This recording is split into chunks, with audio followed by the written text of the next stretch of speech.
In onda Zoom, il drive time in mezzo ai fatti con Antonino Danna.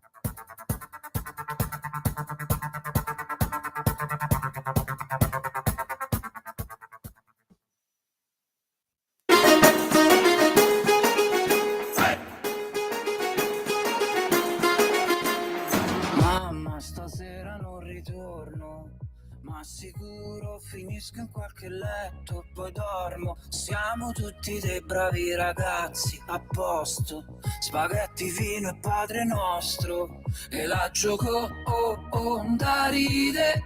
Va bene, ma lei sta a Parigi. I baci vietati nelle stradine nere, occhi tristi ma felici, quanti amici degli amici. E canti, ti sento tra le grida, le luci ci passano le dita. Fa niente se non l'hai mai sentita, ma con sta roba ci salta. Tutta l'Italia, tutta l'Italia, tutta l'Italia.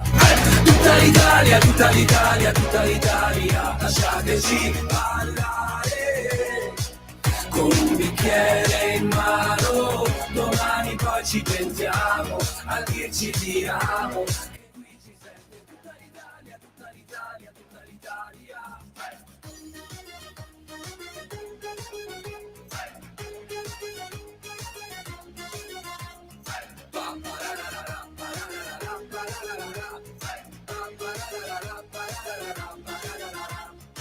Ce lo prendono a calci, la moda che fa degli stracci, cucina stellata di avanzi, beato santissimo Craxi. E quante monetine, ma i desideri son degli altri, con le collanine d'oro sulle canottiere, le auto blu, i lampeggianti, avanti popolo avanti.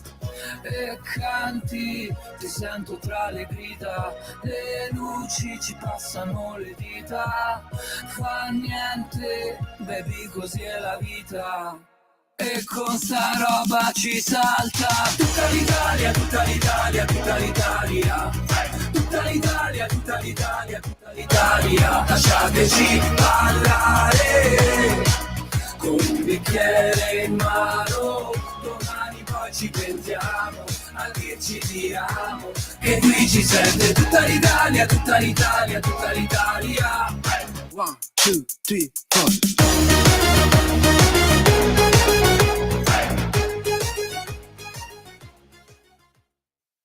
Di nuovo a voi la linea. Grazie cara Sveva, alle 18, 16 minuti e 12 secondi sulle magiche onde di Radio Libertà. Antonino Danna al microfono con voi. Adesso cerchiamo di recuperare Lorenzo Viviani che è in movimento, quindi ancora una volta siamo tra viaggi e intemperie, miei cari. Avete ascoltato Gabri Ponte con Tutta l'Italia del 2025. Vi ricordo il numero di telefono 0292947222 se volete essere dei nostri, ovviamente, se va a San Dir, oppure 340-670-9659 per le vostre zappe o WhatsApp. Che dir vogliano, sì, andiamo a vedere. Sì, ci sei? Sì, ci sono, caro amico mio. Dimmi tutto. Siamo collegati, siamo di nuovo in diretta.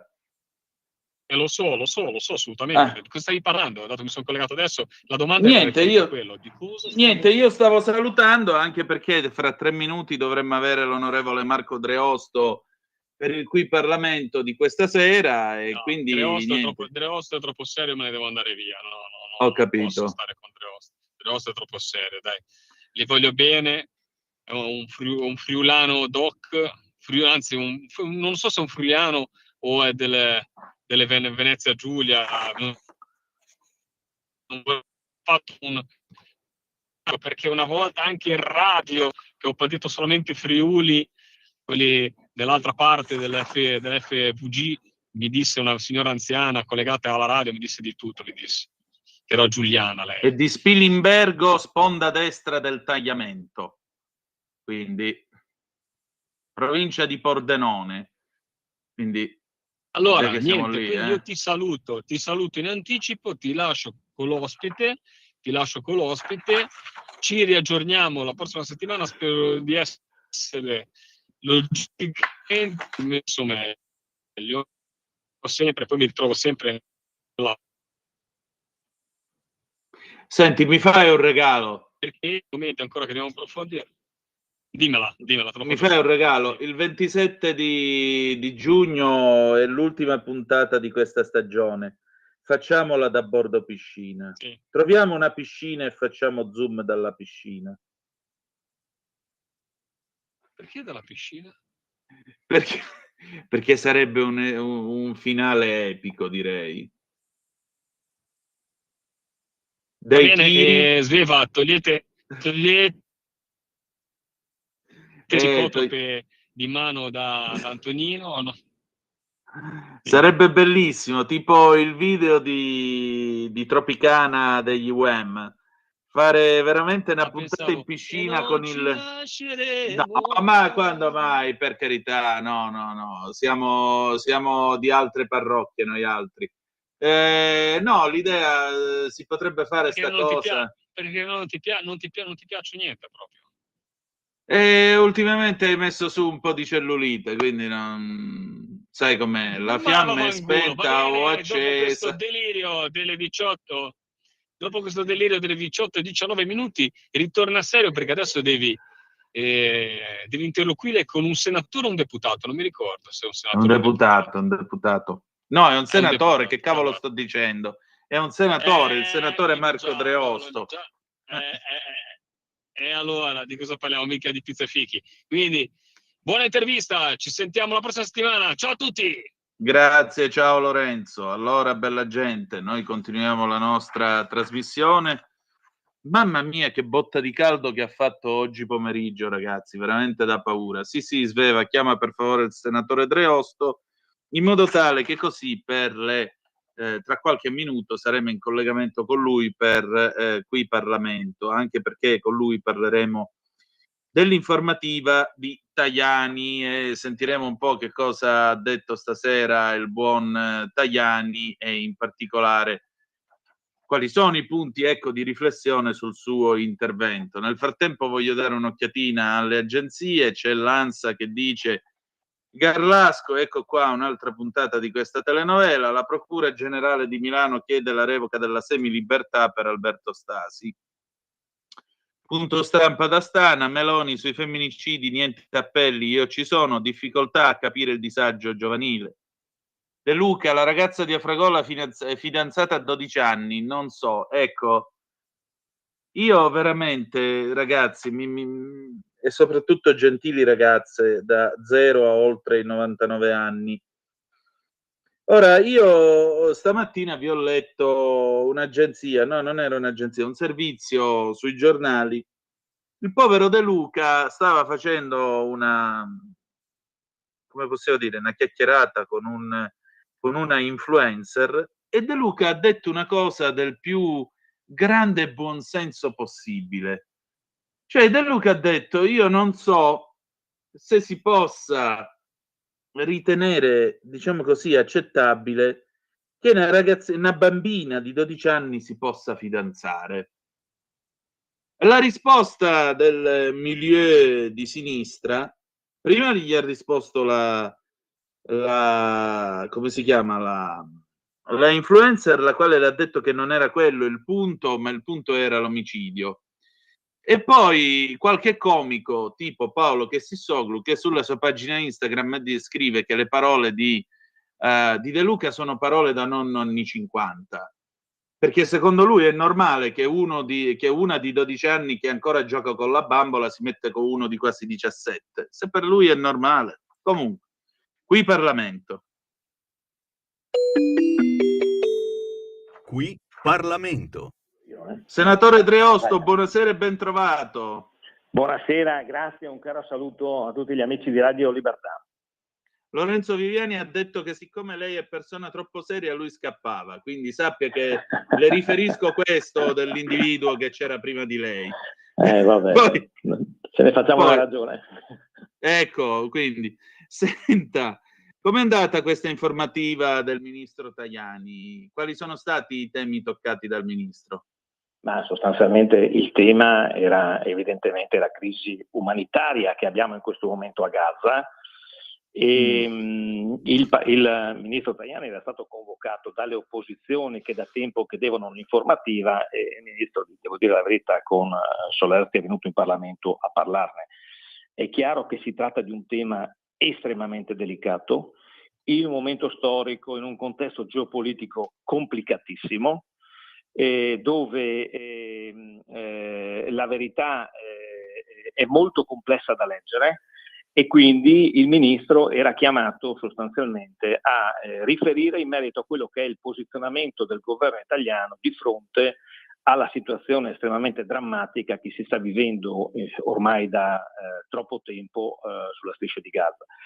Il ministro è stato anche abbastanza chiaro delineando quelle che sono le politiche governative, dove, e voglio sottolinearlo perché l'ho ribadito anch'io nell'intervento, l'Italia è dal primo momento vicina agli abitanti di Gaza, agli abitanti della Palestina, ha dimostrato la sua vicinanza attraverso tutta una serie di iniziative di carattere umanitario. Voglio ricordare ad esempio l'impegno costante della nostra nave Vulcano, che funge da nave ospedale, dà continuo supporto. Abbiamo visto anche ad esempio il bambino che è arrivato ieri Adam, in ospedale.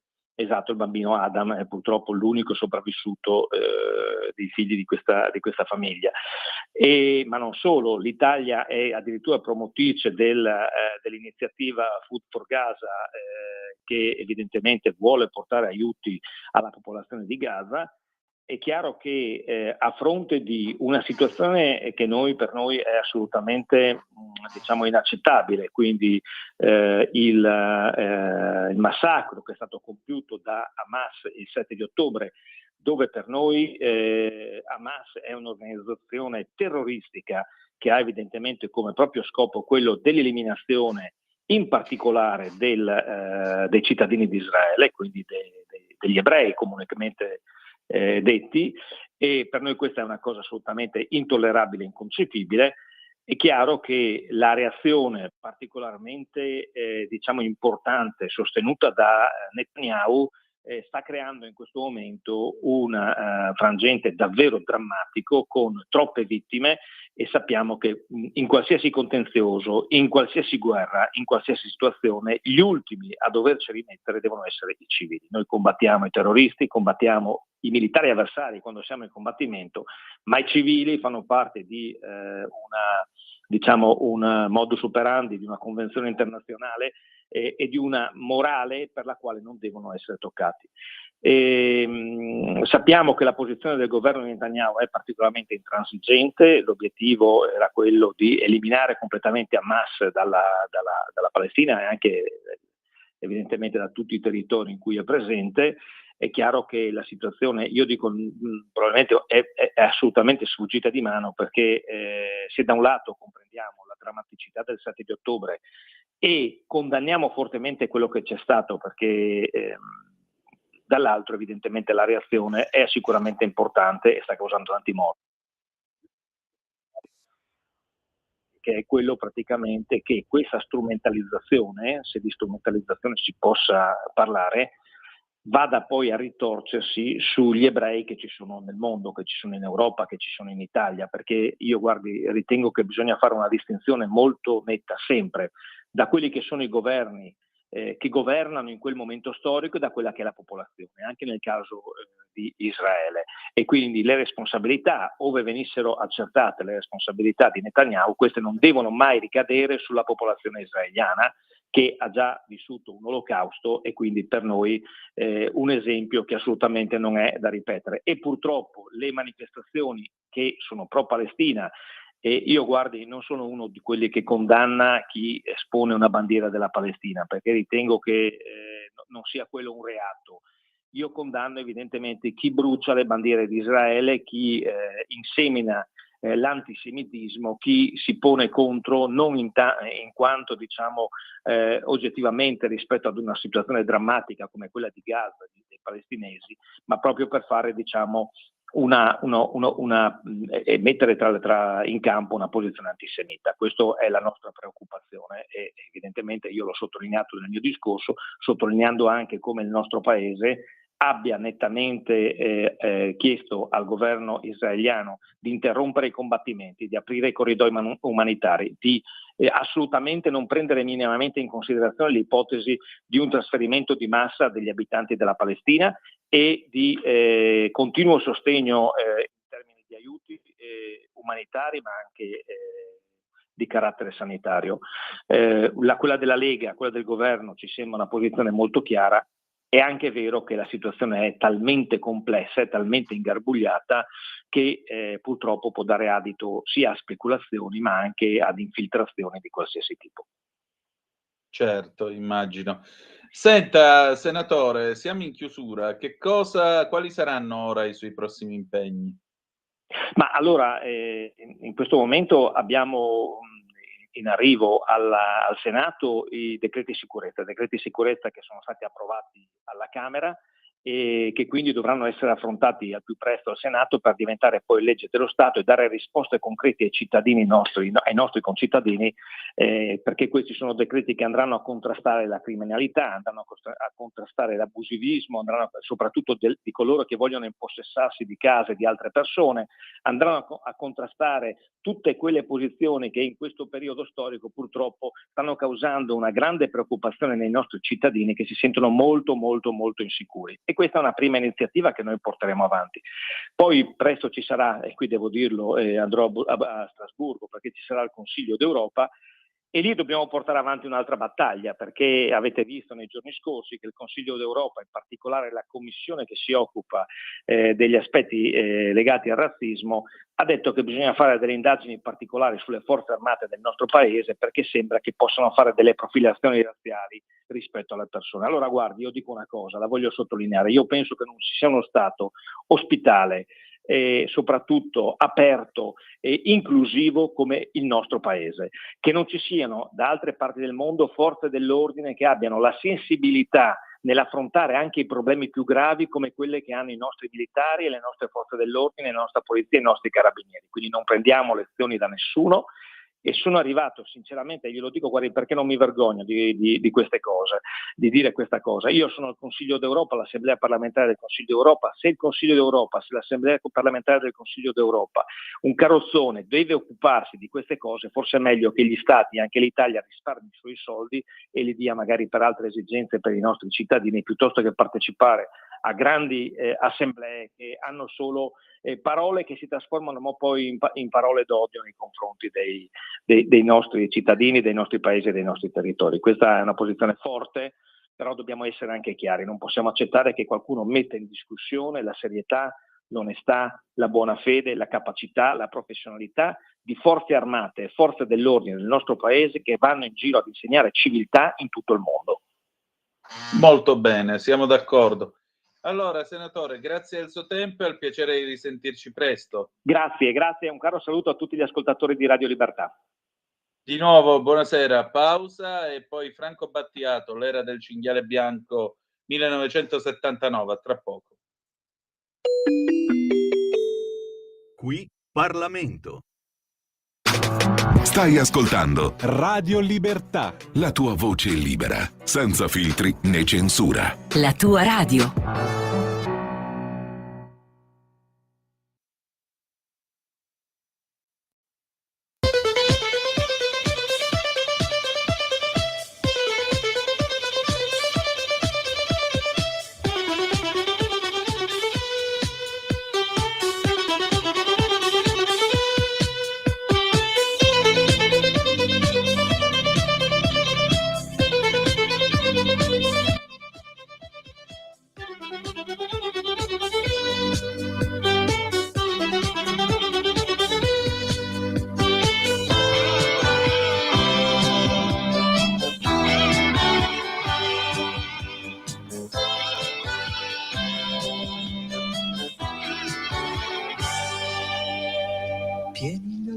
alberghi a Tunisi per le vacanze estive.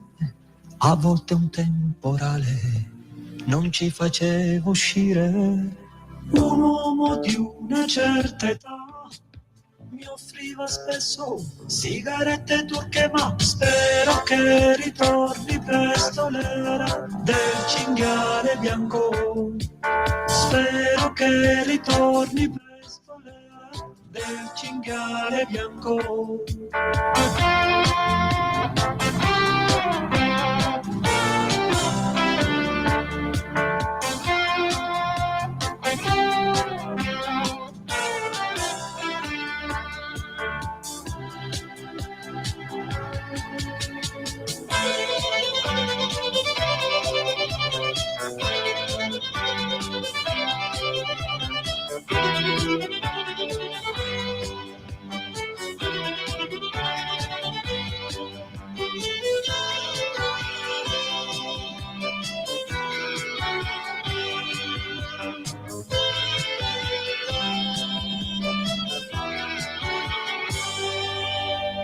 Profumi indescrivibili nell'aria della sera, studenti di Damasco, vestiti tutti uguali, l'ombra della mia identità, mentre sedevo al cinema oppure in un bar, ma spero che ritorni presto l'era del cinghiale bianco. Spero che ritorni presto l'era del cinghiale bianco.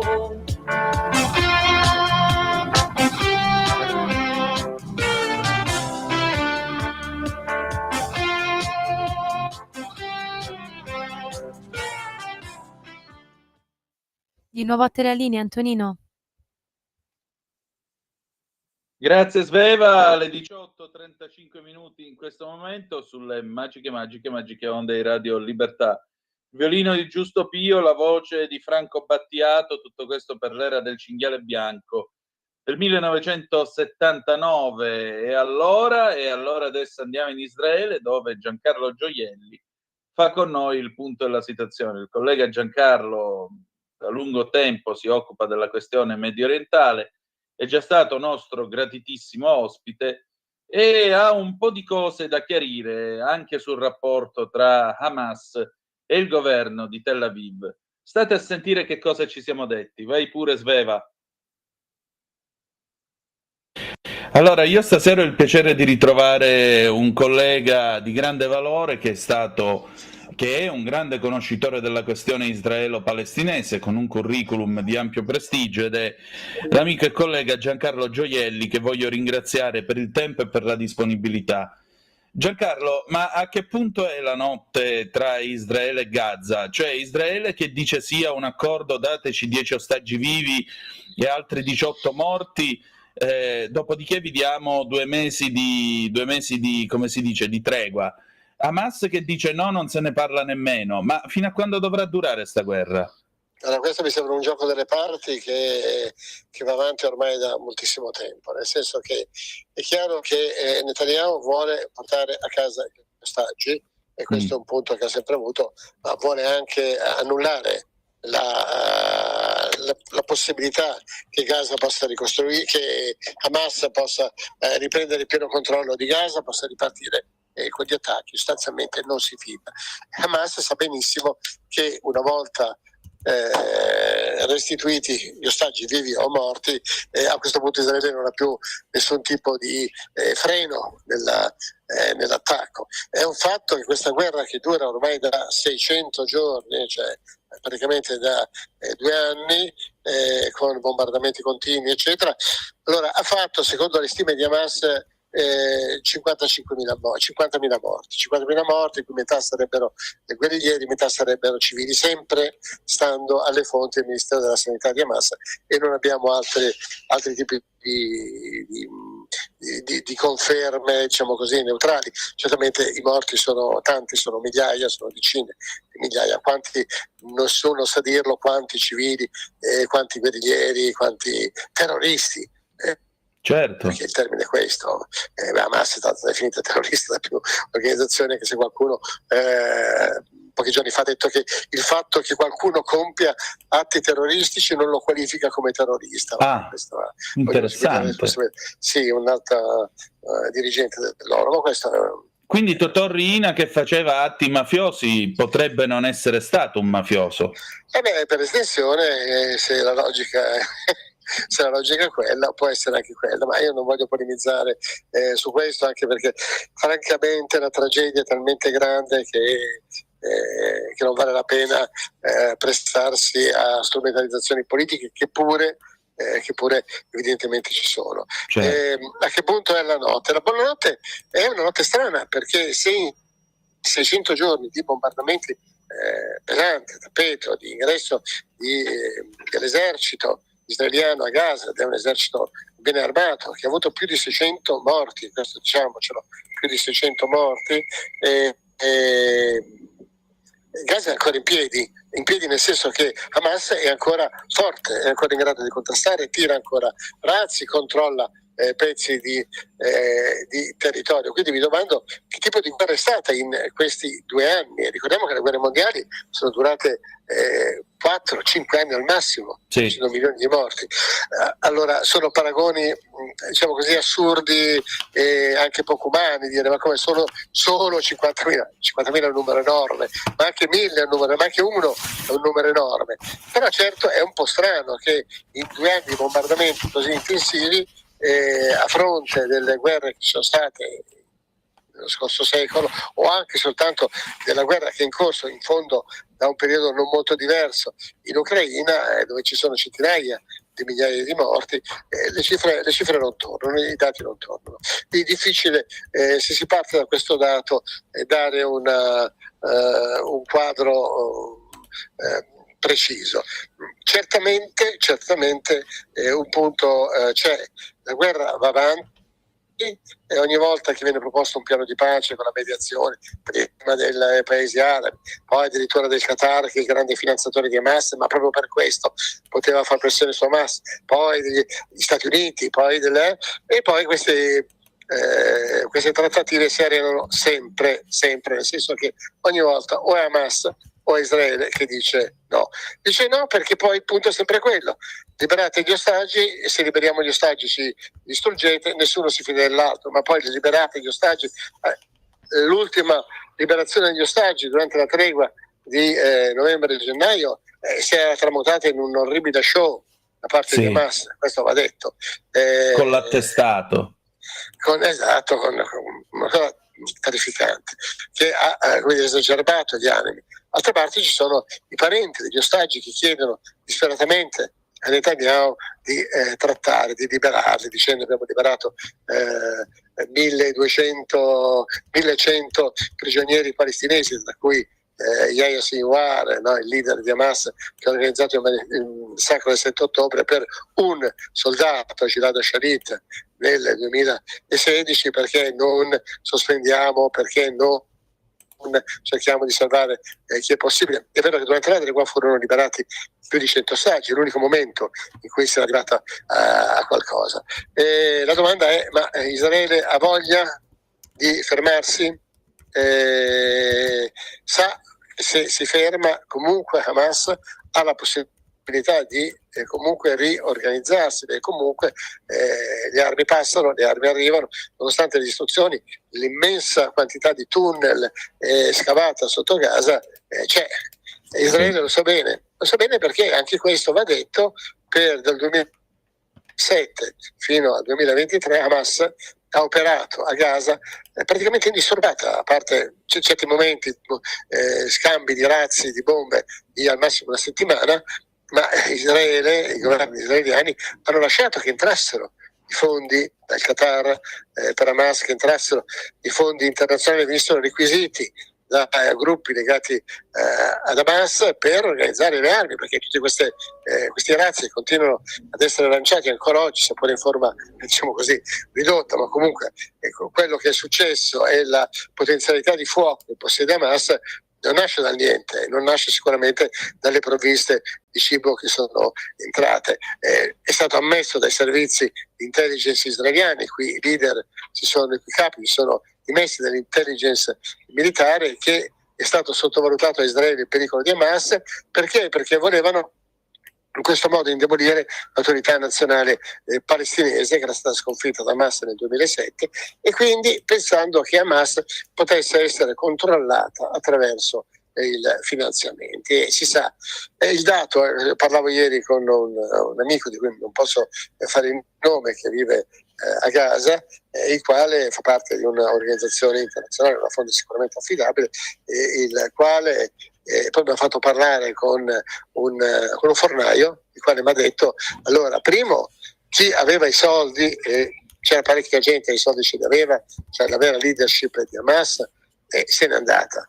È andata in Turchia, in Qatar e nei paesi dove ha trovato accoglienza. Quelli che sono rimasti sono quelli che non hanno soldi, oppure, come il caso dei fratelli Sinwar, che adesso non si capisce se sia stato ucciso oppure no in un bombardamento, come sui due primi fratelli, altri sono rimasti per combattere, continuano a combattere.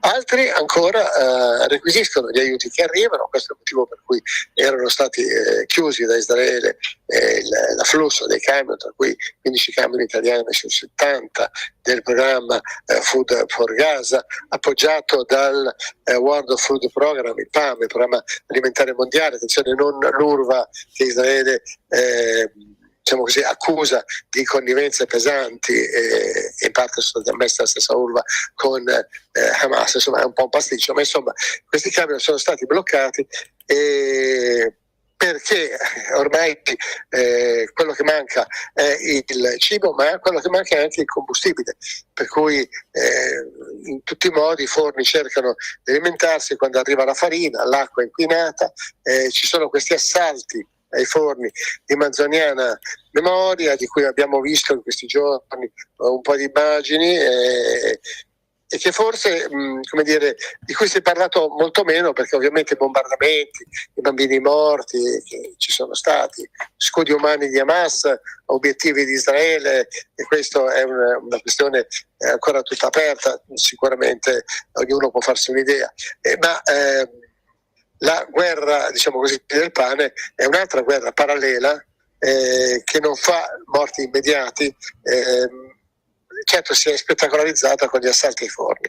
Anche qui bisogna dire che questo fornaio mi ha detto: io ho chiesto che non mi desse farina, primo perché non ho il combustibile per cuocerla, secondo perché quella poca farina che arriva io cerco di distribuirla, ma arrivano in migliaia a prenderle, e alla fine, quando è finita, mi distruggono il forno. Ho perso il forno, non ho la farina, e qui ce ne sono. Allora il problema è in questa guerra del pane, diciamo così, del cibo, perché gli aiuti che arrivano sono pasta, riso, liofilizzati, che hanno bisogno di essere cucinati, e quindi con la mancanza di combustibile il problema ovviamente è esacerbato. Ecco, questa guerra del pane mette tutti contro tutti, intendo Hamas, che così mi è stato detto, e da fonti anche questo attendibili che non posso citare, requisisce quando può, appena può, gli aiuti che arrivano. Quindi è vero che rubano. Ecco, d'altra parte, e poi li rivende a prezzi altissimi. Bande organizzate che invece li intercettano, magari nelle zone non controllate da Hamas, in quelle specie di terre di nessuno che ci sono a Gaza, tra le zone controllate dall'esercito israeliano e le zone ancora controllate da Hamas, e queste bande organizzate requisiscono il cibo, e anche questo lo rivendono a prezzi altissimi. Ovviamente tutto questo va a scapito di una popolazione comunque di 2 milioni e mezzo di abitanti, quindi ripeto, anche lì 50.000 morti, 2 milioni e mezzo sono una cifra su cui bisogna ragionare. Adesso tanti o pochi è assurdo dirlo, però bisogna ragionare. Allora, chi è rimasto sopravvive in questo modo. Sicuramente, per esempio, quando ci sono stati il rilascio degli ostaggi, i miliziani di Hamas, i bambini, eccetera, che inneggiavano ad Hamas, la guerra contro Israele, eccetera, insomma, non sembravano così denutriti.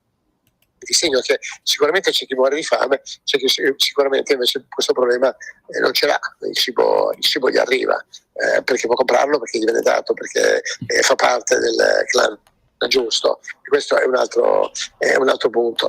L'ultimo punto è da dire, è l'ultimo dato che è stato rilevato anche con i satelliti, con geostazionari e dalla FAO, è che il terreno coltivabile a Gaza, che peraltro forniva cibo sino al 10% della popolazione, comunque in questo momento è ridotto al meno del 5%, cioè praticamente Gaza non può produrre nulla per nutrire la sua popolazione. È totalmente una, non dico economia, una sopravvivenza basata sull'afflusso degli aiuti che vengono forniti con il contagocce nei 400 centri di dispensa del fondo alimentare, del PAM, del programma alimentare mondiale. Però la novità forte è questa degli ultimi giorni, ed è che si è costituita un'associazione, International Gaza Humanitarian Foundation, sì, la GKF, con la quale presenta delle opacità, possiamo dire così. Il presidente era un ex marine, un veterano che ha fondato un'associazione di veterani di guerra che intervengono in situazioni di crisi di diverso tipo, perché sono abituati comunque alle situazioni di emergenza. Si è dimesso perché ha detto che non c'erano i caratteri di imparzialità della distribuzione dei fondi. Il vicepresidente, anche lui si è dimesso. Gli Stati Uniti negano di aiutare, ma sicuramente sono ambienti vicini all'amministrazione Trump che aiutano, e sicuramente fondi israeliani arrivano a questa associazione, perché altrimenti non si capisce come si finanzierebbe, e questa associazione dispone di derrate alimentari che, e questo è il dato, sta distribuendo nel sud, a Rafah, vicino al valico di Kerem Shalom. Questo fa pensare a quello che Trump aveva detto, che Netanyahu ha sempre detto che vogliamo entrare a Gaza e controllare. Trump aveva detto via i Gazawi, gli abitanti di Gaza da Gaza, ricostruiamo, facciamo una Gaza, una riviera di Gaza.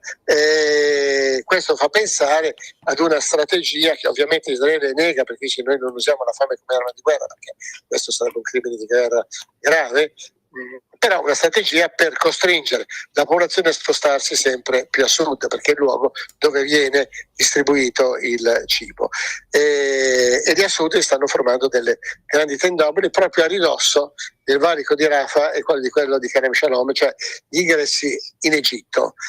Mi sembra piuttosto chiaro che adesso la strategia sia quella di spostare il più possibile la popolazione palestinese verso le zone controllate dall'Egitto, il quale finora ha sempre rifiutato, ha schierato anche i carri armati al confine per impedire che arrivassero, ma come sai ogni cosa ha un prezzo, e di fronte a miliardi di dollari l'Egitto ci trova in una grossa difficoltà economica, e peraltro non ha campi profughi. Sono stato a lungo in Egitto per lavoro, ho girato in lungo e largo. In Egitto non esistono veri e propri campi profughi come ci sono in Libano, come ci sono in Siria, come ci sono in altri paesi, però possono essere costruiti, quindi si annuncia una nuova economia palestinese basata sui campi profughi, oppure potranno tornare a Gaza una volta stabilito un governo, diciamo così, che possa dare garanzia di Israele che non venga attaccato. Questo è un punto interrogativo molto forte, perché la vera domanda è: ma i palestinesi sono in grado di dare questo tipo di garanzia? Chi può farlo? Sicuramente non Hamas, ma certo, l'Associazione Nazionale Palestinese, la rete dell'OLP, guidata dal vecchio leader Abbas, che va per gli 89 anni, cosa può fare? Abbas, insomma, il tempo è quello che è. I suoi eredi sono o legati a Israele o comunque persone che non hanno la fiducia di Israele, quindi non possono trattare con Israele, e quindi vedo una notte ancora molto scura da questo punto di vista, anche perché l'ultimo possibilità di tregua che poteva sembrare realistica è stata assolutamente respinta da Hamas. Ripeto, il motivo mi sembra semplicissimo: se Hamas rinuncia agli ostaggi, rinuncia all'unica vera arma che ha. Esattamente. Senti, ma a parte che mi hai raccontato in fondo la vita di uno Stato governato dalla mafia, perché questo è un atteggiamento mafioso. Ma la cosa più drammatica è questa: si parla di una riallocazione dei Gazawi in come si dice, in Libia addirittura, e una parte in Siria. Com'è possibile? In Siria mi sembra impensabile. Perché la Siria ora è controllata dall'ex capo dell'ISIS, cioè da un capo dell'ISIS che si è ripulito, trasformato, a una nuova identità, si chiama Jolani, cioè l'uomo del Golan, gode della fiducia di alcuni paesi internazionali, ma è pur sempre è stato quello che ha guidato l'ISIS, e che quanto a massacri non ha nulla da invidiare ad Hamas, e non vedo perché possa e voglia assumersi il compito di prendersi centinaia di migliaia di palestinesi, se non 1 milione, forse di più, già in una situazione che è profondamente destabilizzata, perché la Siria non è affatto unita. Certo. Tante etnie, decine di etnie diverse, gruppi diversi, dai drusi ai curdi, eccetera, che assolutamente sono contrari non vogliamo chiamarlo regime, a questo governo di transizione affidato comunque a uomini dell'ISIS. Per quanto riguarda la Libia, certo, gruppi palestinesi andarono ma soprattutto la leadership in Tunisia, ma lì era diverso, l'era fatta con i suoi generali. Portare 1 milione di palestinesi in Libia, in una situazione dove peraltro la Libia è spaccata in 2, se non di più, tra Haftar e il governo di Tripoli riconosciuto. Anche lì è una situazione stabilizzante. Vogliamo ripetere quello che è successo in Libano. In Libano ci sono i campi profughi, sono quasi 1 milione di palestinesi, anche se ufficialmente sono meno di 300.000, e quelli però dai campi non escono. C'è questa fratellanza araba di cui ogni tanto sentiamo. Sì, non li vogliono i Gazawi. Non li vogliono, ma figuriamoci, non vogliono i palestinesi. Se tu vai a Tiro nel campo profughi non entri e non esci, soprattutto non li fanno uscire, cioè dentro i campi profughi palestinesi in Libano agisce solo l'UNRWA, questa organizzazione delle Nazioni Unite nata provvisoria al tempo della Nakba, quando i palestinesi se ne andarono dalla Palestina nel 1948, dove essere una cosa provvisoria. Siamo alla 5ª generazione di profughi. Lo stato di profugo dovrebbe essere riconosciuto a chi si trova in una situazione di emergenza, eccetera, eccetera. Ormai è ereditario, ma ereditario dal punto di vista giuridico.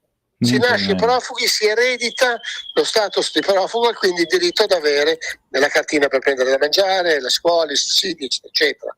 È uno stato ereditario. Addirittura cioè, ne abbiamo un popolo che si definisce sparso in diversi campi, tutto intorno ad Israele e all'interno della Cisgiordania, da Betlemme a Ramallah, da Nablus a Jenin, eccetera, dove si vive si fa il mestiere di profugo. Questa è la follia. E con tutti i miliardi che sono arrivati negli ultimi 60 anni in Palestina, altro che campi profughi, questi potrebbero avrebbero potuto creare un'economia vera, ma non si è voluta creare questa economia vera. Pronto? Altro che riviera, dico. Altro che riviera, certo. Tra l'altro terra coltivabile, terra bellissima, e ovviamente la situazione adesso è sempre più complessa, perché ormai i coloni, per esempio, sono ormai quasi 800.000, per cui i famosi 2 stati per 2 popoli. Come fai a farli? Come li dividi? È una bella soluzione, per l'amor del cielo, però ci vogliono 2 popoli che si riconoscono in 2 stati e che siano disposti a riconoscersi l'uno con l'altro. C'era stato un momento, ma 30 anni fa, San Davide, in cui questo era avvenuto. Ora mi sembra che nessuno dei 2 voglia questo. Ci sono certi esempi meravigliosi, anche commoventi. Oggi è stato l'incontro del Papa con 300 volontari della pace, c'erano questo palestinese e questo israeliano che ha perso i genitori nel massacro del 7 ottobre e il palestinese che ha avuto un fratello ucciso negli scontri con l'esercito e la cui famiglia sui bombardamenti a casa, che già si erano abbracciati davanti a Papa Francesco, insieme stanno facendo iniziative per portare la gente a conoscersi, incontrarsi. È tutto molto bello, ma sinceramente sono cose di elite, tra virgolette, che appartengono a movimenti di volontariato bellissimi, che però sicuramente non sono diffusi a livello di massa. Adesso io non posso sinceramente dire, per l'esperienza che ho, che il palestinese medio, tra virgolette, è disposto a incontrare e abbracciare l'ebreo medio, l'israeliano medio. L'israeliano non usa neanche la parola palestinese, dice arabo. Il palestinese usa anche parole meno eleganti, diciamo così. Questa è la situazione. Non vedo come in questa situazione Giovanni Paolo II disse: se non partite dal perdono non costruirete mai la pace. Era profeta, ma come dire, un profeta inascoltato. Nessuno perdona. Esatto. Soprattutto quello che è successo il 7 ottobre ha reso tutto non vedo come possa essere recuperato, sinceramente. Senti, per finire, Netanyahu, che ne sarà di lui? Ecco, il problema di Netanyahu è che lui ha dei problemi enormi in patria a livello giuridico, perché non dimentichiamo che Israele è uno stato di diritto dove si può manifestare contro il governo, dove quasi la metà della popolazione è in piazza prima ancora della guerra, è un paese dove Netanyahu è sotto accusa per frodi fiscali e una serie di reati non indifferenti e deve comparire davanti alla Corte Suprema per essere interrogato 2 o 3 volte alla settimana. Anche questa è un'anomalia in un paese in guerra. Comunque il premier deve sottostare a una legge. Peraltro ci sono anche dei giudici arabi, perché arabi con la cittadinanza israeliana, che lo accusano.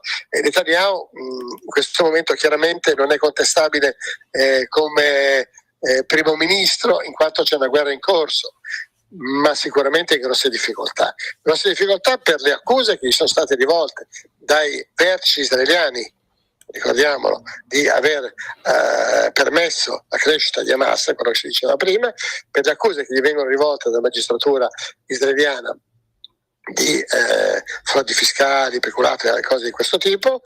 E infine per l'altra accusa che c'è nella società civile israeliana lui si appoggia moltissimo sul voto degli Haredim, degli ebrei ultra ortodossi, ai quali ha concesso e continua a concedere esenzioni dal servizio militare molto forti, esenzioni dalle tasse molto forti e cose di questo tipo. Ora evidentemente mi diceva un amico, in Israele un terzo della popolazione lavora, un terzo fa il militare, un terzo paga le tasse. Peccato che è sempre lo stesso terzo. Questo è un punto su cui riflettere. Cioè Netanyahu ha l'appoggio di una parte della popolazione che però non è, diciamo così, la popolazione produttiva, la popolazione delle start-up, la popolazione di Tel Aviv, della città di Grattacieli, che ha reso del Negev, dove ci sono delle centrali elettriche solari incredibili che danno il 10% dell'energia elettrica a tutto Israele. E questi non vogliono Netanyahu. È chiaro che lui è andato al governo con un'elezione regolare dove probabilmente, diciamo così, quello che oggi qui definiremmo centro-sinistra ha fatto degli errori molto grossi presentandosi con 40 partiti diversi in elezioni dove diciamo così, il proporzionale è assoluto, per cui praticamente ha disperso tutti i voti e ha permesso a Netanyahu, che ha concentrato una coalizione molto forte su 4 sigle, di andare al governo. Sicuramente se ci fossero le elezioni non so che cosa succederebbe. Altri leader stanno emergendo.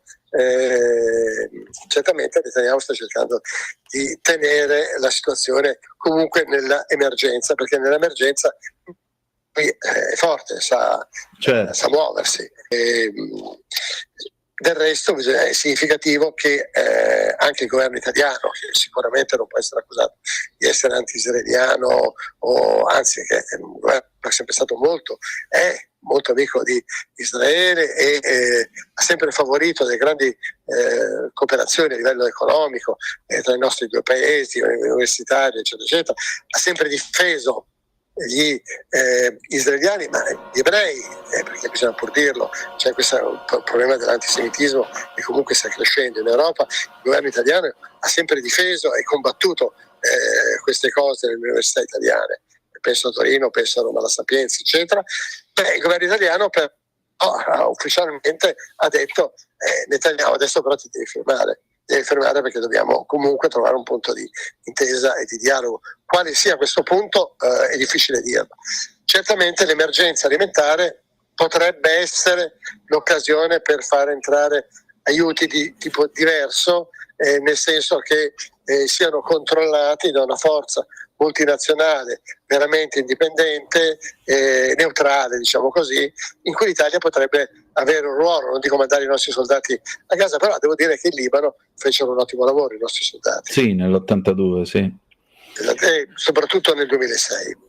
Infatti. Giancarlo, allora niente, dobbiamo aspettare semplicemente qualche colpo di scena a questo punto. Shomer Mammillaila è un verso del profeta Isaia, che è anche una canzone di Guccini, che dice a che punto è la notte. E la sentinella risponde, Shomer dice non te lo so dire, ma tu torna a comandare, a domandare, questo lo puoi fare, torna a domandare, perché c'è questo crepuscolo che non è tramonto, ma non è ancora alba, il sole non è ancora sorto, ma si intravede negli occhi della sentinella la Shomer che sta guardando. Shomer Mammillaila è una canzone di Guccini, secondo me vale la pena di ascoltare qualche volta. E allora noi torneremo a domandare. Grazie. Ok, grazie, un saluto a tutti gli ascoltatori. Stai ascoltando Radio Libertà, la tua voce libera, senza filtri né censure, la tua radio.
Di nuovo a te la linea, Antonino. Grazie cara Sveva, alle 19, 7 minuti e 40 secondi sulle magiche onde di Radio Libertà.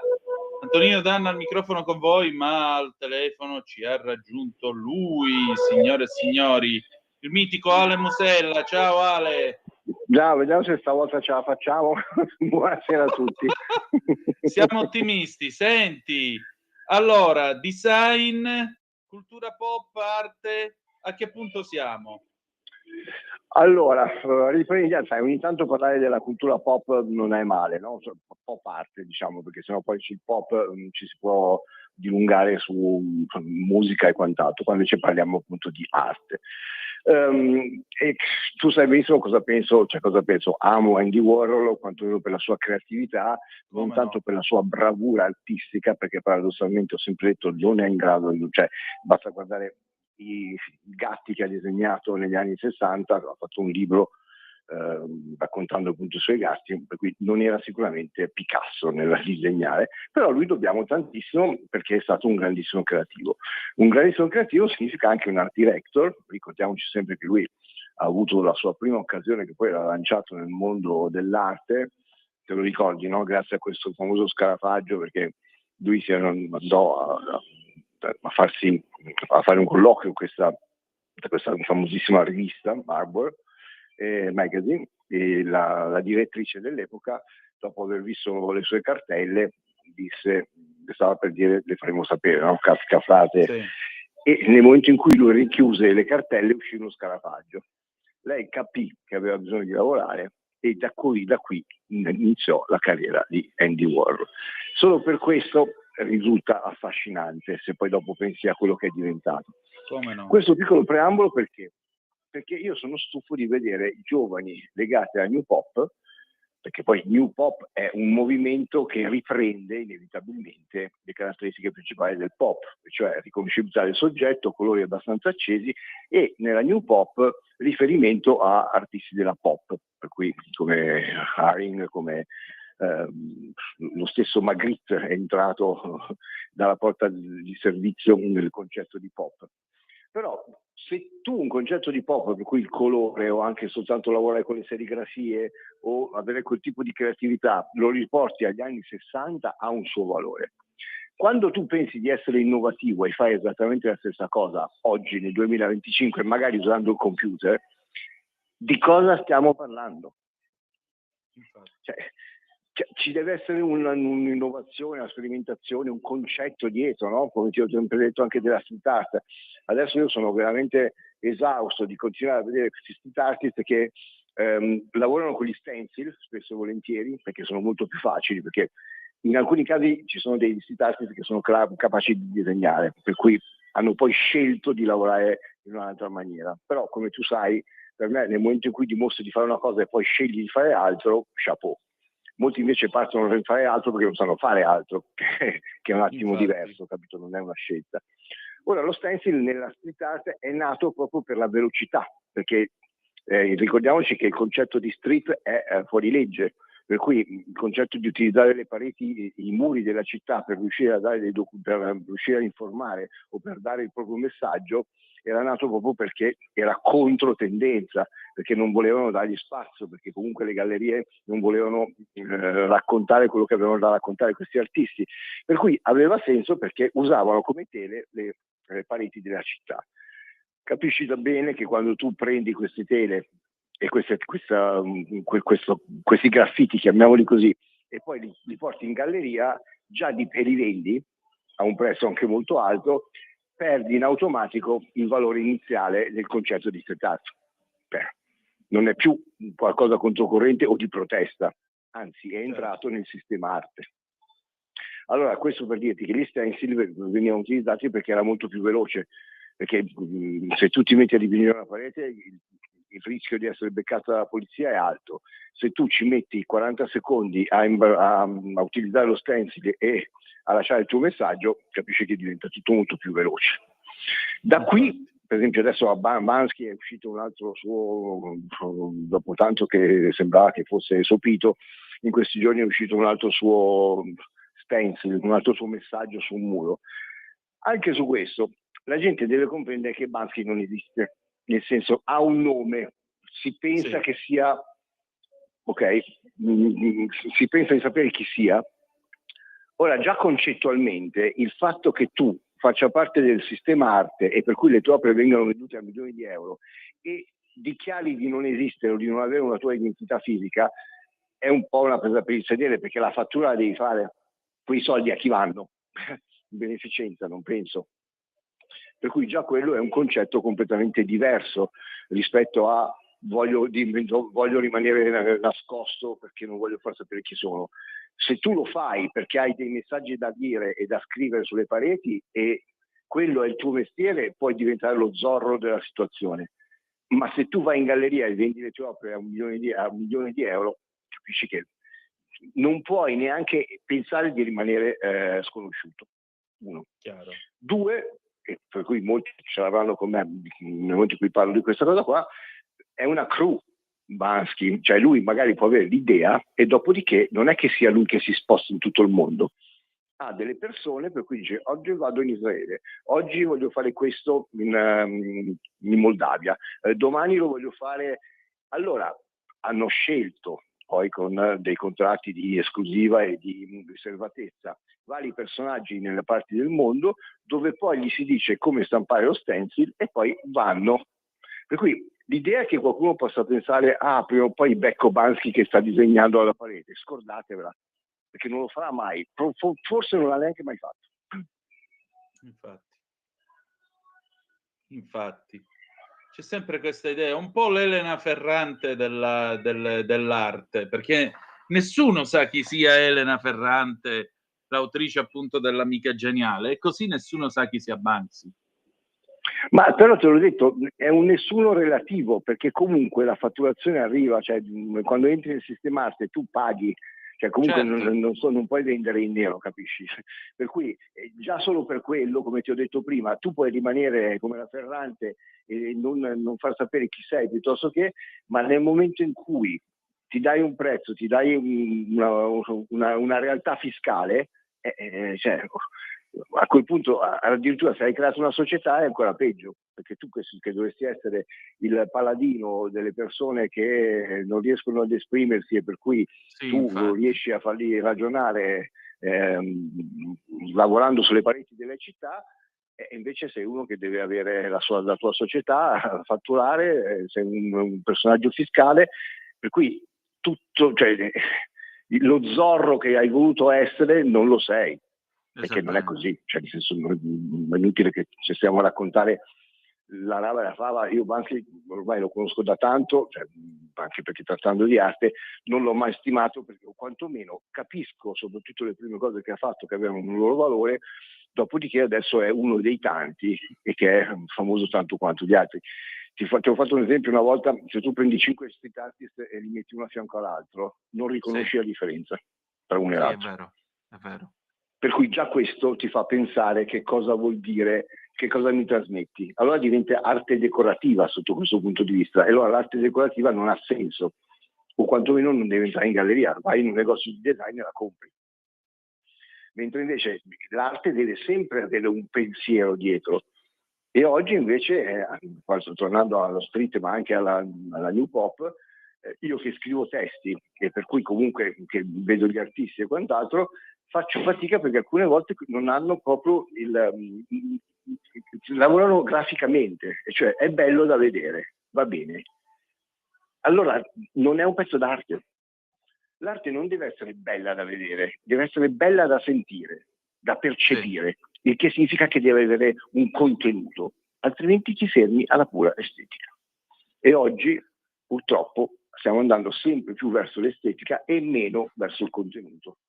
Per cui è per questo che molti artisti e molti collezionisti fortunatamente stanno facendo un passo indietro, stanno tornando a guardare con interesse l'arte moderna, che ti ho detto tante volte finisce nel 1970 come codifica, perché lì sapevano disegnare, lì avevano qualcosa da dire, lì era un momento di tumulto dove la gente comunque aveva bisogno anche di sfogare o di raccontare qualcosa.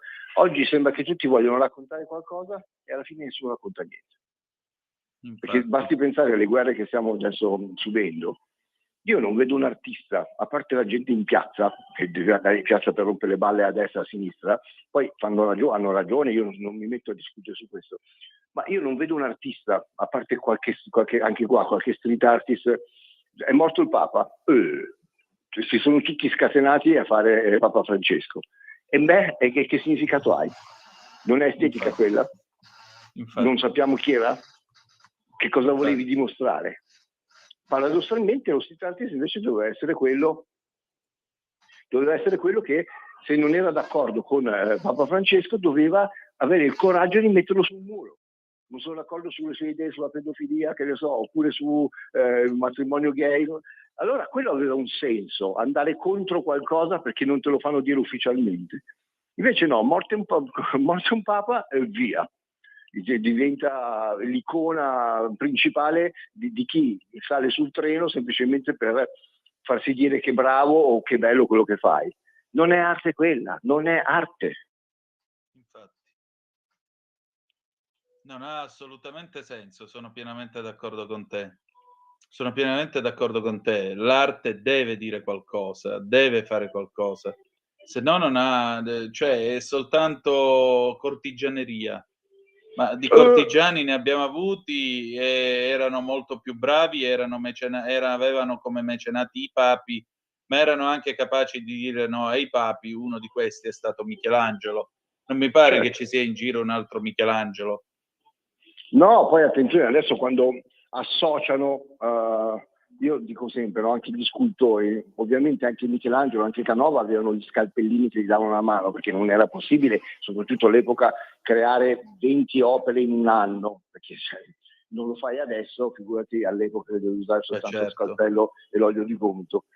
Però adesso anche qua mi tireranno sotto. A Pietrasanta c'è l'ennesima mostra dell'ennesimo scultore che porta il marmo, porta l'idea che ha voluto mettere nel marmo, ma il 90% di quelle opere, che sono monumentali, per cui hanno un'altezza superiore a 3 metri, è fatta con il water jet, con la macchina.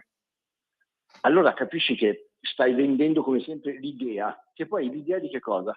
Di un supereroe, l'omaggio a Mitorai, anche quella diventa poi estetica che tu hai avuto un pensiero e poi una macchina ha fatto, però l'anima non c'è. Infatti, cioè, capisci che quando poi io sento il nuovo Michelangelo, il nuovo Andy Warhol, ma il nuovo di cosa? Ma dovete contestualizzare quando, nel periodo in cui hanno inventato qualcosa questi. Adesso tu sei il nuovo di niente. Infatti. È proprio questo il punto, sei il nuovo di niente. Se il nuovo di niente non riesci a dire qualcosa di nuovo, che è la cosa ancora più grave. Sì, non riesci a dire poi qualcosa di diventano nuovo. noiosi. Cioè, Sì. Io adesso Sì. sono in galleria, no? Io adesso passo 3 giorni a Milano, anzi, se avete voglia, l'ho detto anche a te, se vuoi fare un salto, magari se poi io ti vengo anche a trovare un giorno, io martedì, mercoledì, giovedì, Perché no? Per tutto giugno sono a Milano in via della Spiga, dal nostro partner Giorgetti, che fa arredamenti di altissimo livello, e all'interno dei 3 piani, anzi 4 di via della Spiga, al 31, abbiamo posizionato oltre 30 opere. Per cui la cosa migliore per posizionare un'opera, la galleria d'arte è un negozio espositivo, però tu hai bisogno di vedere contestualizzato l'opera, perché altrimenti diventa asettico, e non molte persone hanno la capacità, oppure non molte, comunque alcune persone non hanno la capacità di capire come potrebbe stare sopra il divano, con che tappeto, per cui la crasi tra arte e design e interior è fondamentale proprio per dare la giusta ubicazione alle opere e per far sì che la persona se ne innamori, ma vivendola come se fosse a casa sua, non deve immaginarsela. Seduto, gli offri il caffè, sta lì, guarda, e cioè, la sente sua, oppure non la sente sua. Per cui servono le gallerie, servono anche questi tipi di crasi, come le chiamo io. Per cui questo era per dirti, sono appunto a Milano. Milano la vivi in maniera diversa. Ci sono tantissime gallerie, per cui ce n'è veramente per tutti i gusti, E ci sono le gallerie che io trovo più interessanti perché riescono a dare qualcosa di nuovo, perché non hanno paura di essere scontate, hanno paura di essere scontate, per cui danno spazio anche ai giovani, che è importante, però un giovane che ha qualcosa da dire. Altrimenti ci sono delle gallerie, non voglio fare il nome, che sono estremamente importanti, magari anche quotate in borsa, dove tu entri nel mondo del pop, dove fai fatica a distinguere uno dall'altro. Infatti. E questa è la morte dell'arte, perché quando tu quando non sei riconoscibile, non sei nessuno. È così. È così. Quando non sei riconoscibile, non sei nessuno, è proprio così. Ma d'altronde, se finisci per diventare uno tra i tanti, non credo ci sia molto altro da dire, no? Certo. Diventi uno tra i tanti, ciao, fine. Che problema c'è? Ma anche perché guarda che fai. Allora, quando tu scegli, scrivi testi, intervisti le persone, la differenza lo fa quello che tu mi dici, non quello che vedo. Quello che vedo mi può piacere o non mi può piacere. Però, per esempio, oggi sono stato in studio, è la terza volta che ci vado, da Franca Pisani. Franca Pisani è un artista che ha creato, faceva prima un concettuale, adesso è venuto invece, si è evoluta, o meglio si è evoluta, sperimenta, ha fatto solo mostre museali, per cui se tu guardi sul curriculum, ha un curriculum enorme, cioè nel senso il coefficiente poi si crea in base al curriculum, per cui lei dovrebbe vendere le sue robe a 100.000 euro. Okay. Sì. Invece ha un coefficiente che è anche basso per lei, coefficiente 4, che a me fa sorridere perché l'abbiamo concordato assieme. Noi siamo la prima galleria che lei ha approcciato e io sono veramente onorato di questo. Però guardo il suo curriculum e guardo i prezzi a cui metto fuori le sue opere, e poi c'è il pirla di turno che fa 4 scarabocchi, che si chiama che si vuole definire street artist, e c'è la galleria che lo spinge e che lo vende a 30.000 euro. Allora tu capisci che Franca Pisani stai comprando la storia, stai comprando 40 anni di attività, stai comprando mostre e mostre, cataloghi di storia, che non hanno niente a che vedere con il primo che passa, perché lei ha qualcosa da... racconta, ripeto, è un diario di viaggio dell'arte. E per cui continuerà a crescere o avrà sempre il suo posto nel mondo dell'arte. Molti che vengono spinti dalle gallerie d'arte, street e pop, perché comunque fa arredo e fa fico adesso, capito? Tu lo compri, tra 3 anni non sai neanche chi è. Soprattutto poi quando lo spingi a 30.000, ti ho fatto un esempio, tu devi partire dal basso perché hai dei margini di crescita. Quando io ti sparo alto, ti sto rovinando la carriera. Perché puoi vendere 2, 3, 4, 5 pezzi, 10 pezzi, poi ti stoppi, perché poi la gente capisce che non sta comprando niente. E allora tu sei morto. E magari il mercante o il gallerista invece si è arricchito, perché di quei 30.000 euro se ne ha dati 5. E poi quando lui ha finito, perché tu non attiri più, lui ti scarica. Tu rimani nella merda e lui prende un secondo pirla da portare avanti e da sfruttare. Per cui fate attenzione a queste cose qua.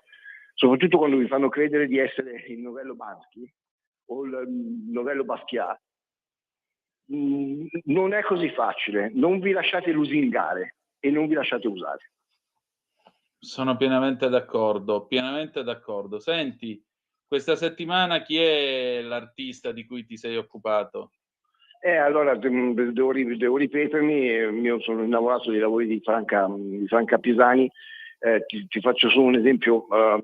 Ultimamente lei, allora, intanto prende questa tela di lino, che già soltanto il materiale è un materiale particolarissimo, molto difficile da lavorare. Fa i fondi neri e lo dipinge lei davanti e di dietro, per cui anche la tela dipinta dietro. Perché? Perché poi lei usa a livello chimico e alchemico i pigmenti, come faceva Leonardo da Vinci, che si creava i propri colori. Capito? Ogni quadro ha un colore diverso, perché anche se sembra lo stesso verde, non nasce nella stessa maniera. Poi ha dei passaggi continui per avere la lucentezza che le vuole dai colori, e poi sono materici, perché questo lavoro che lei fa sulla tela di preparazione evita che il colore venga assorbito e per cui rimane denso, anche al tatto. per me solo raccontarlo, cioè, ti sto raccontando un pezzo della storia dell'arte, perché ti ho citato comunque Leonardo da Vinci, i pigmenti, la tela, il lino. Prova a chiedere uno di questi elementi ai giovani di oggi. Prendono la tela oppure neanche sul muro, cioè, capisci che stiamo parlando di due mondi diversi, stiamo parlando di un universo di creatività e del comune in provincia di Milano, per farti l'esempio, no? Infatti. Per cui ce ne fossero, infatti più mi presentano artisti che hanno una storia dietro, che per molti possono sembrare dinosauri, no? Perché ma questa lavora da 50 anni. Fatti due domande: se è ancora lì e ha ancora voglia di creare, di sperimentare, nonostante potrebbe stare seduta e vivere di allori. Qua dopo 3 anni che ti hanno detto che sei bravino, diventi Picasso, vedi un po' tu. Davvero senza parole, davvero senza parole. Senti Ale, io ti voglio ringraziare per questa settimana, come sempre. Ci ritroviamo allora venerdì prossimo. Giugno saranno gli ultimi appuntamenti per questa stagione di Zoom. Chiuderemo tra l'altro il 27 giugno, quindi il prossimo appuntamento sarà il 6 di giugno. Ok, sir? Ok, perfetto. Grazie Ale, un abbraccio. Un bacio grande, e poi spero di non avervi annoiato, però almeno stavolta ce l'abbiamo fatta. Direi.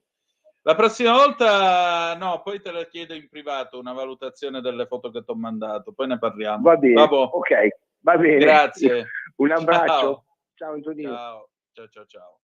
Adesso noi ce ne andiamo in pausa e ci sentiamo Luca Carboni, Ci vuole un fisico bestiale, del 1992, il telefono è aperto allo 029294 7222. A tra poco.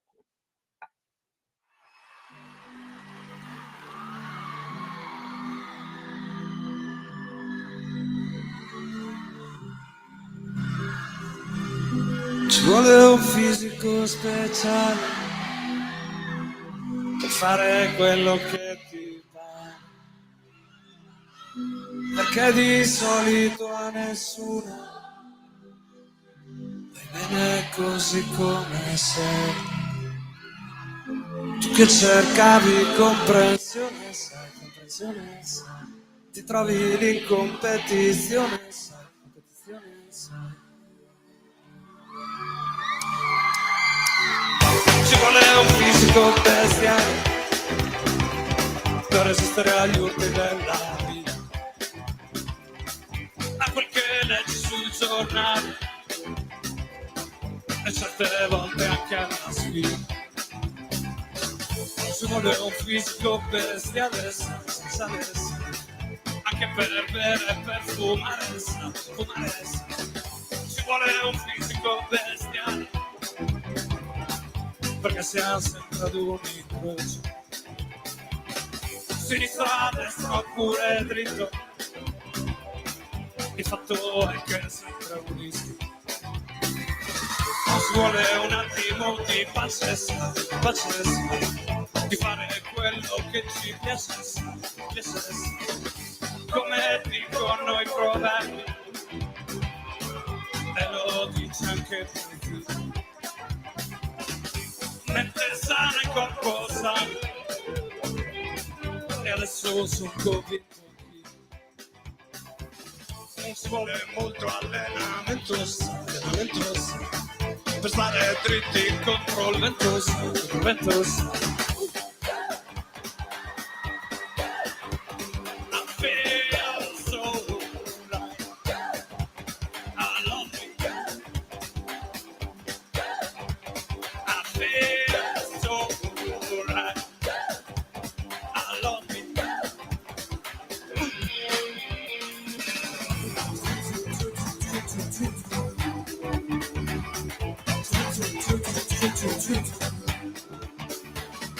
Ci vuole un fisico bestiale per stare nel mondo dei grandi e poi trovarsi a certe.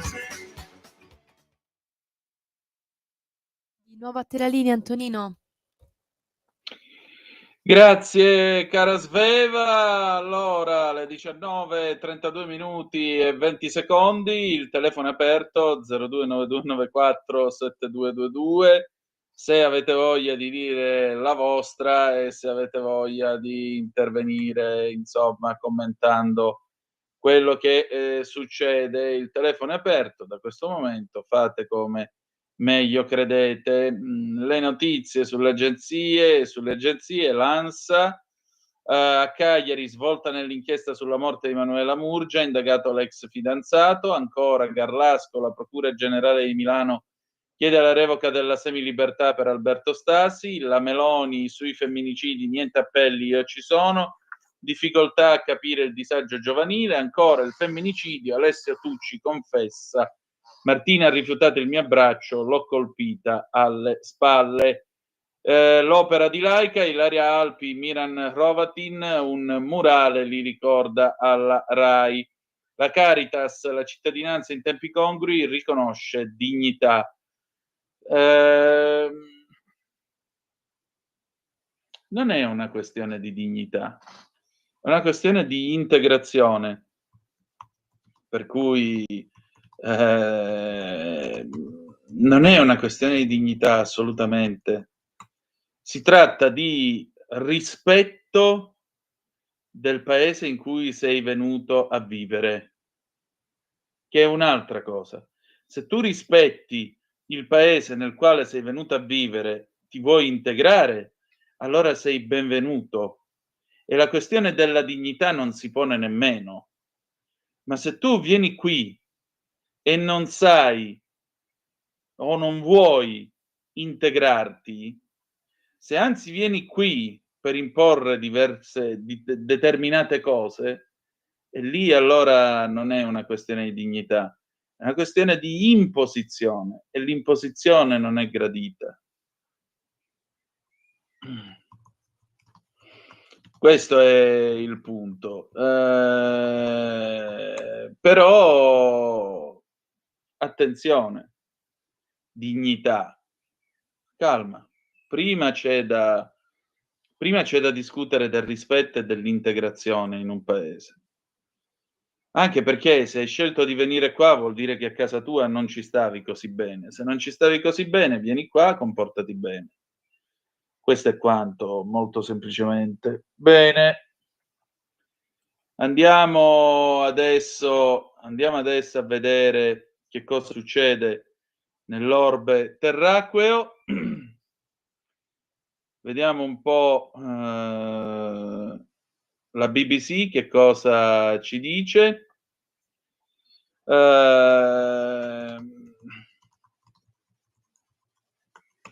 Vediamo un po' la BBC che cosa ci dice. Ahia, la Cina colpisce ancora, colpisce duro, dopo che Trump dichiara che sta violando la tregua tariffaria. Le accuse da ambo le parti sollevano delle preoccupazioni sul fatto che possa scoppiare una nuova guerra tra le due più grandi economie. Ma attenzione, tra non molto, vediamo un po', tra non molto, anzi è in corso questa conferenza stampa nella quale Trump e Musk si stanno salutando, siamo alla Casa Bianca. Trump dice questo sarà il suo ultimo giorno, ma non del tutto, perché lui sarà sempre con noi, aiutandoci a tavoletta. Elon è strabiliante, terrificante. Ci vediamo domani alla Casa Bianca. E ancora la BBC dice: ma che cosa ha ottenuto Musk in questi 129 giorni alla Casa Bianca con il Doge, per tagliare tutta una cosa?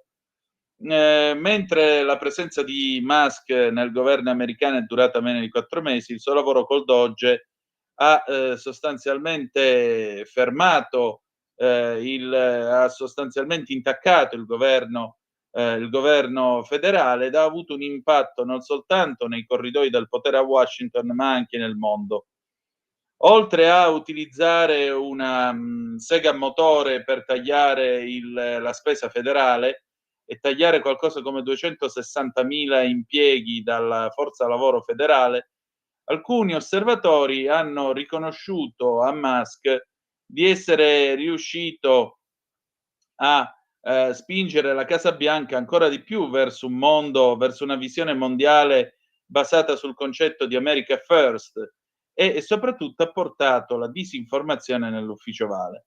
La sua presenza alla Casa Bianca ha anche diciamo rivelato delle profonde spaccature nel gabinetto di Trump e ha ulteriormente confuso la già complicata linea di demarcazione tra la politica e il business nell'amministrazione Trump 2.0.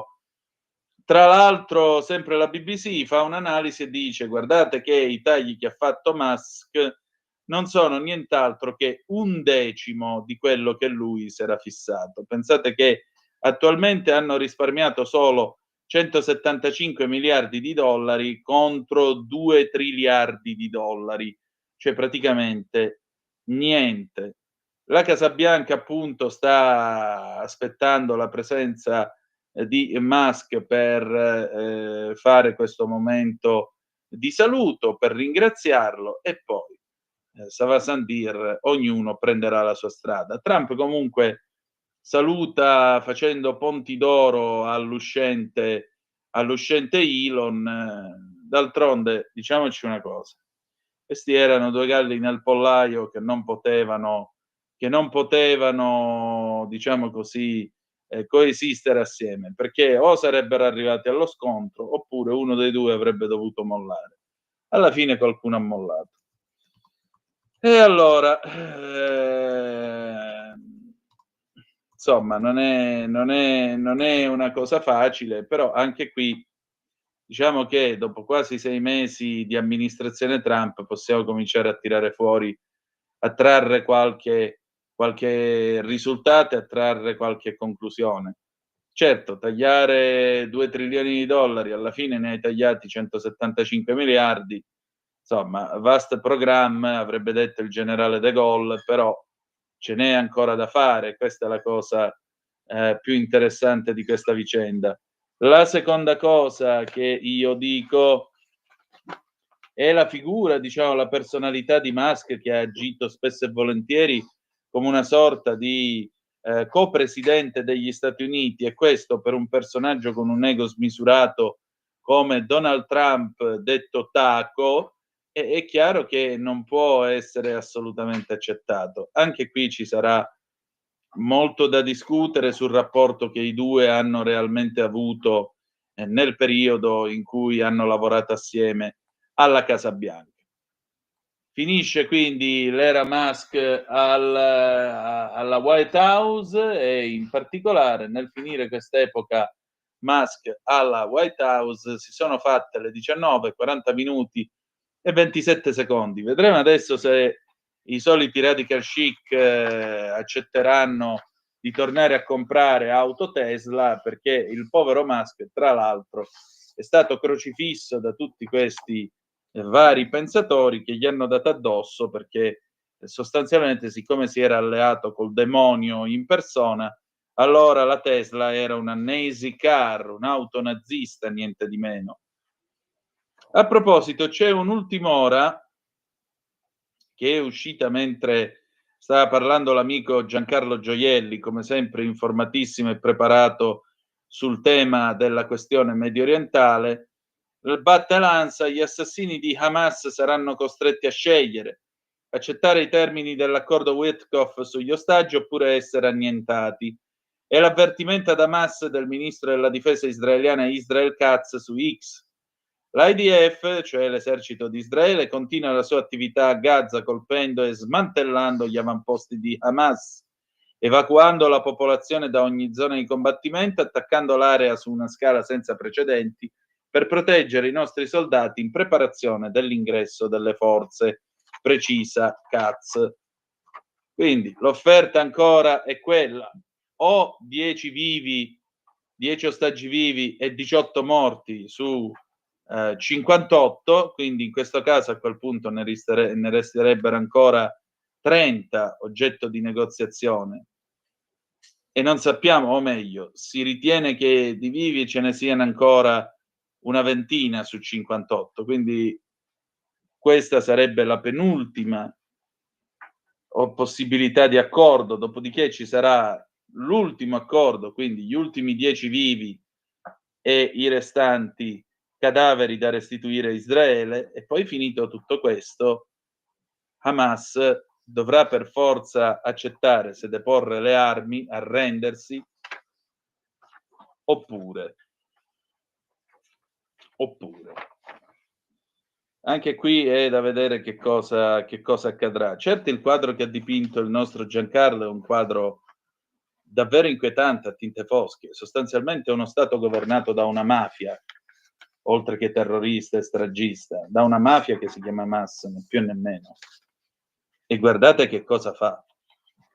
Le 19, 43 minuti e 5 secondi, abbiamo ancora 2 minuti di tempo per una vostra telefonata al volo, e in particolare in questi 2 minuti possiamo trarre un po' le conclusioni di questa puntata di stasera. Intanto vi dico che domani alle 8 ci sarà il nostro immenso Pier Vittorio Scimia insieme con Matteo De Sio per la rassegna stampa. Seguiteli perché sono 2 ragazzi eccezionali che ora, al di là delle battute che io faccio, grandissimo, ma sono davvero bravi e preparati, come del resto tutti i colleghi qui in radio. L'altra cosa che vi dico è che poi alle 9:40 ci sarà il garage dell'Alfista, se avrete voglia di seguire un po' di Alfa Romeo con noi, e poi molto più semplicemente ci sarà il resto della programmazione della rete di sabato e domenica. Lunedì alle 7:30 sarà il 2 giugno, lunedì la radio sarà operativa e naturalmente ci sarò io alle 7:30 con la rassegna stampa per la festa della Repubblica. Ve lo dico già da ora, l'ho già detto altre volte, meno male che è andata come è andata, perché io non discuto la buonanima di Re Umberto, che era un gran signore, e sapete, e mi piange il cuore al pensiero che un grandissimo re come lui ci è stato negato.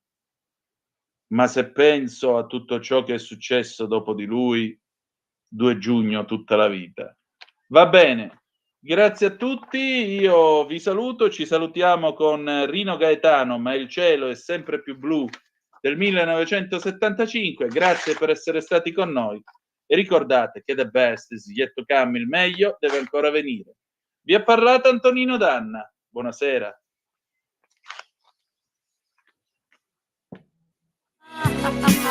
Pesca dalla rete, le interviste di Luisella Pescatori, detta La Pesca, con rete al femminile, le voci fiere di una nuova prospettiva, ovvero segreti e consigli del lavoro autonomo declinato al femminile.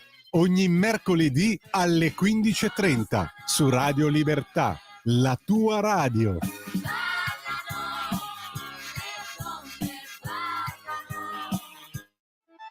Stai ascoltando Radio Libertà, la tua voce libera, senza filtri né censure, la tua radio.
Avete ascoltato Zoom, il drive time in mezzo ai fatti.